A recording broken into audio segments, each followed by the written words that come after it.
Well, the FedEx Cup playoffs are almost here. All 4 majors have been played, and the 2013-2014 wraparound season is almost complete. But don't worry, there were plenty of good, bad, and unusual happenings on the course during July, and a lot of them came at the WGC Bridgestone Invitational. I think Sergio Garcia's errant tee shot in the final round falls under all 3 categories. To start, not the best tee shot Garcia has ever hit, as it found its way into the gallery and bounced off a woman's hand. Then things got unusually bad when the woman discovered the ball had hit her ring and knocked the diamond out of it. It did get better from there, however. Garcia signed a ball for her and made sure she was all right before continuing on with his round, and yep, it all ended up good, and another fan found the diamond in the rough. So not the only tee shot that found an unusual resting place at the Bridgestone. Kevin Streelman seemed to bounce off a tree, or did it? His tee shot went right and hit a tree, but where did it go? Nowhere, actually. It got wedged up in the bark of the tree. There was no salvaging that, so Kevin took a drop and carried on. And how about a little bit of good from Akron, because there really wasn't a shortage of it. Patrick Reed holing out his blind approach from the bunker, casual. Phil deciding to skip using the putter as well, whatever. Phil Mickelson's having a good go of it today. Oh, and he knocks it in for an eagle at the 13th. And Bubba going Bubba long, hitting the longest drive of the season, 424 yards. This is way out there. Oh, did it ever? Billy. Oh, my It did it goodness. just right. It's going down that far hill now into the flats. That ball got small fast.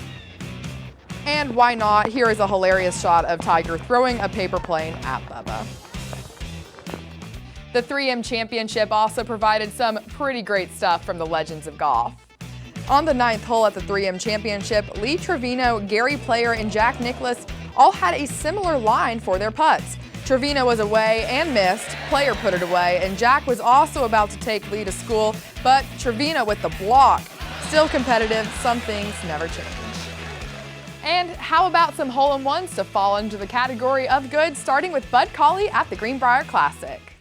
Here's Bud, who picked up an ace in the final round. Bud Cauley taking aim at the flagstick. And yes, indeed, he knocks it in for the ace. And so did George McNeil. And if you thought 2 aces in a day was a once-in-a-season kind of thing, Ben Curtis and John Mallinger both found the bottom of the hole off the tee at the Barracuda Championship in the same day. Perfection. So that means twice this season, 2 lucky people were selected to have their mortgages paid by Quicken Loans in the same day. Things got pretty unusual for Jason Day at the PGA Championship, and then also got pretty good during the 3rd round. His errant tee shot put him in the water, so he and his caddy took off their socks and shoes and went in search of the ball. Oh, and yes, that is David Verity in the background helping him search and giving him a hand out of the water. And after all that, he stuck his approach 11 feet from the hole and put that one away for a fantastic par save. And I think we should end things on a good note. Here are some of the best trick shots from the Web.com Tour and PGA Tour Canada. First, we have Brent Witcher and Chris Epperson from the Web.com Tour. Why can't I do it? Eventually they got it together and pulled off the trick, but PGA Tour Canada wouldn't let the Web.com guys have all the fun. Drew Evans nailed the top shot flop shot on his first try, and Darren Wallace pulled it off with a driver. Justin Peters increased his practice efficiency, hitting 2 balls at once. That'll do it for this edition of The Good, Bad, and Unusual. And if you see something that you think should make it on the show, find us on Twitter using #GBU.